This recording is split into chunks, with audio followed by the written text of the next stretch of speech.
അതുപോലെ തന്നെ big ബോസിലെ kitchen ടീമായിട്ട് നല്ല വഴക്ക് കിടക്കുന്നുണ്ട്. കാരണം കറക്റ്റിന് ഫുഡ് ആർക്കും കിട്ടിയിട്ടില്ല. ഇന്നലെ ക്യാപ്റ്റൻ ടാസ്ക് നടക്കുന്നത് കാരണം ഫുഡ് ഉണ്ടാക്കാൻ പറ്റിയില്ല എന്നാണ് ഇവര് ക്യാപ്റ്റന്മാർ പറയുന്നത്. ഇവര് 3 ക്യാപ്റ്റന്മാരുണ്ട്. ഈ 3 ക്യാപ്റ്റന്മാരെ വിചാരിച്ചാൽ ഈസി ആയിട്ട് ഫുഡ് തയ്യാറാക്കുന്നതേ ഉള്ളൂ. ഒരുപാട് റിസ്ക് എടുക്കുന്ന ടാസ്ക് ഒന്നും ഇല്ലായിരുന്നു ഇന്നലെ നടന്നത്.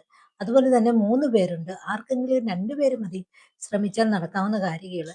നൂറയ്ക്കാണെങ്കിൽ രാവിലെ മരുന്ന് കഴിക്കുന്നത് കാരണം ഗ്യാസ് ഉണ്ടെന്നും ഗ്യാസ് ഇളകുമെന്നും ഇപ്പൊ ഗ്യാസിന്റെ മരുന്ന് വേണമെന്നും പറയുന്നുണ്ട്. അതാണെങ്കിൽ തന്നെ നമ്മുടെ അനീഷേട്ടൻ നിവിനെ വിളിച്ചിട്ട് പറയുന്നുണ്ട്, നിങ്ങൾ കാണിച്ചത് എന്തായാലും തെറ്റാണ്. ഫുഡ് കറക്റ്റിന് കഴിക്കാൻ ഞങ്ങൾക്ക് തരേണ്ടതായിരുന്നു, തരാതിരുന്നത് തെറ്റായിപ്പോയി എന്നൊക്കെ പറയുന്നുണ്ട്. അപ്പൊ നൂറയാണല്ലോ ചായ ഉണ്ടാക്കുന്നത്, അപ്പൊ രാവിലെ ചായ വേണ്ടെന്നൊക്കെ നിവിൻ പിണങ്ങി അനീഷിനോട് പറയുന്നു. അനീഷേട്ടൻ കുടിച്ചോ ഈ ചായ എന്ന് പറയുന്നുണ്ട്.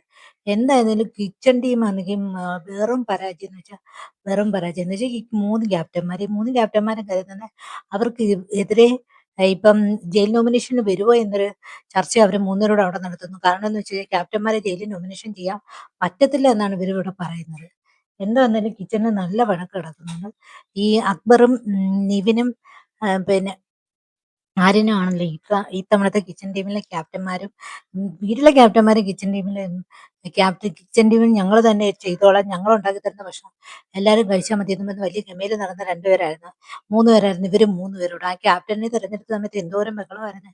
ഇവരങ്ങാണ്ട് മലമറിക്കുന്ന രീതിയിലായിരുന്നു ഇവര് അവിടെ സംസാരിച്ചത്. പക്ഷെ തികച്ചും പരാജയം എന്ന് വേണമെങ്കിൽ പറയാം. ഇന്നലെ ഫുഡ് കിട്ടിയിട്ടില്ല, കഴിച്ചിട്ടില്ല, ആരോടും ചോദിച്ചിട്ടില്ല.